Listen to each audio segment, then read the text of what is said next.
In the rural parts of America stands an old castle. It was discovered by Leif Erikson in the early 11th century. The castle had a Gothic design. What made it strange was that this was before the architectural style even existed. Leif was baffled to find a castle with no kingdom. It seemed to him that the place was abandoned. To be sure, Leif and his men entered the palace. The place seemed empty, but for some reason, all the candles were lit. The castle was clean and furnished. Even the kitchen was full of fresh food. One of Leif's men, Olaf, wanted to check the wine cellar and grab some bottles. By then, everyone was convinced that the castle was uninhabited. Everyone except Leif. He didn't know why, but the Norsemen had a bad feeling. When Olaf returned, he insisted on fleeing the castle. He claimed that something evil lived there, but wouldn't say what. From that day on, the castle earned the name Sinister Palace. For centuries, humanity avoided the castle. But one day, the United Nations decided to investigate Sinister Palace. It turned out that people from all over the world had been exploring the castle. However, none of them were ever heard from again. One of the missing people was a college student named Jenny Woods. She was a huge fan of urban legends, so when she heard about Sinister Palace, Jenny had to check it out. Before leaving for the castle, Jenny asked her friends to join her. They all declined, but that didn't stop her. Jenny drove to Sinister Palace alone one Saturday morning. The last anyone heard from her was through a text she'd sent to her mother. The text read, "I have found my true home in the world below the palace." A whole day passed and Jenny didn't return home.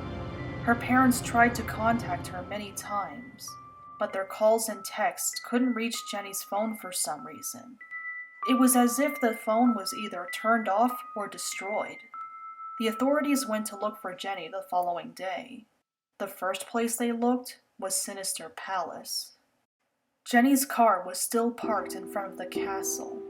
The police suspected that someone was holding Jenny captive in Sinister Palace. With their guns drawn, the police quietly infiltrated the castle. The place was in the same condition as it was over 1,000 years ago. When the police went down to the cellar, they found something. There was an old-fashioned door in the back of the room. One of the officers opened the door and everyone was appalled by what they'd found. There was a forest. However, this wasn't the same as the one near the castle. The forest wasn't the only thing that was off. The whole environment was abnormal. The sky was red, the grass was black, and the plants were very different from Earth's. The police speculated that Jenny had found this place and got lost in it. One of the officers, named Benson, claimed that he knew of someone who could help them. Her name was Erna J. Weissman. Erna was a German immigrant who was down on her luck. She tried to make a living through online courses. The topics of the respective courses were German, history, and mythology. Despite the significant amount of research and effort she'd put into her work, Erna struggled to make ends meet. Benson was one of the few people who took her mythology course. He recalled a lesson that talked about portals to other worlds. Benson suggested that the police bring Erna to Sinister Palace to save Jenny. Benson believed that Erna could help the police locate Jenny. After some convincing, the chief of police reached out to her. Erna arrived at Sinister Palace in a police car. The German was in awe when she gazed upon the castle. Erna was very familiar with the legend of Sinister Palace. She also knew of the door in the cellar. Erna explained that Sinister Palace had many visitors after Leif Erikson. Many people who visited America stumbled upon Sinister Palace. Native Americans, Christopher Columbus, European settlers, and so on. Everyone who entered this castle found the portal. Some have even ventured into the unknown world, but not too far. Those who'd done so claimed to have found monstrous beings. Many believed that the door was a portal to the underworld. When Erna heard that someone was trapped there, she came prepared.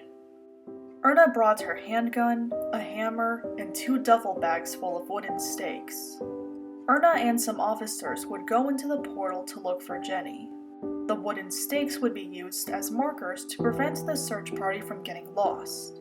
Once the search party was organized, Erna led the chosen officers into the underworld while the rest stayed behind. Every 10 feet, Erna hammered a stake into the ground. After the second stake, the party encountered its first creature. It looked like a deer, but with a more disturbing appearance. Erna identified the monster as a skull creeper. Skull creepers are deer-like entities with black fur and a skull for a head. Its red eyes gawked at the humans before walking away. Erna assured the officers that the monsters in that land won't attack them unless they were attacked first.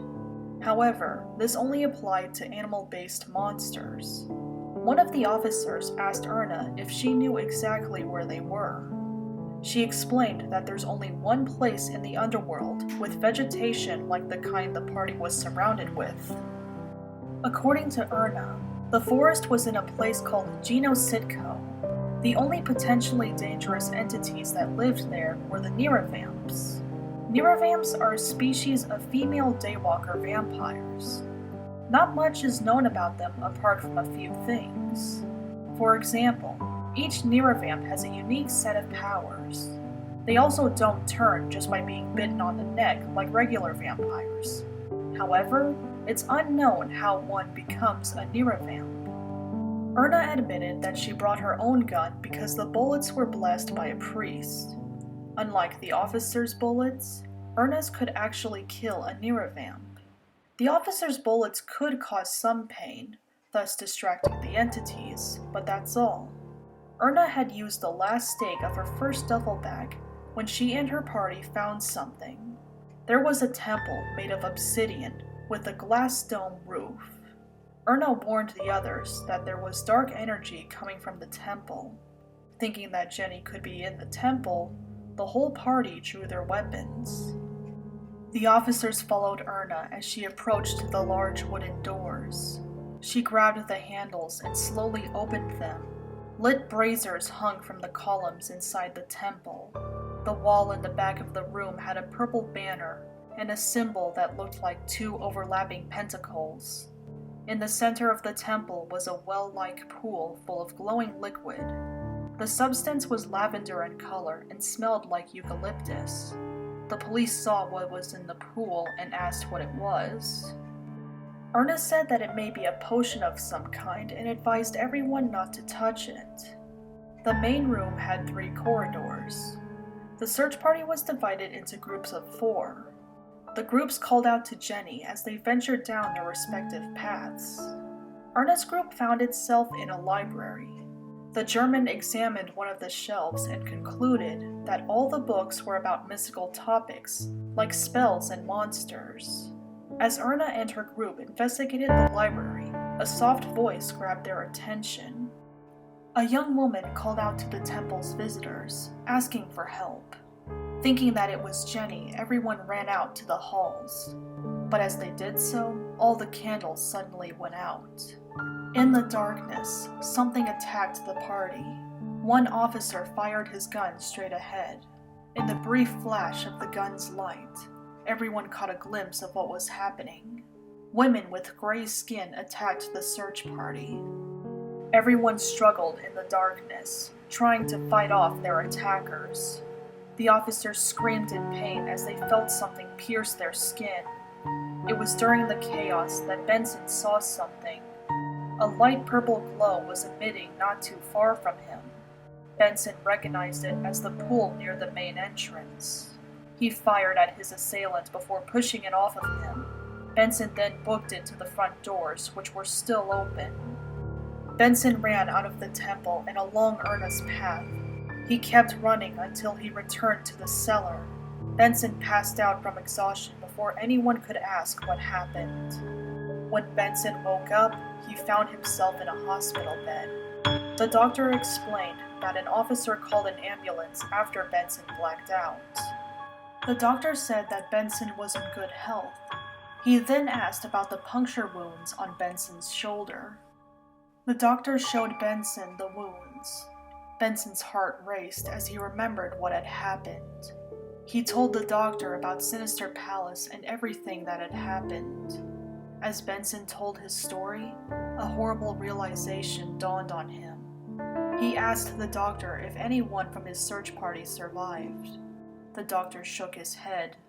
Benson was the only person who returned from the portal. Benson laid there, overwhelmed by what he'd been through. He thought back to the temple, recalling every second of what transpired.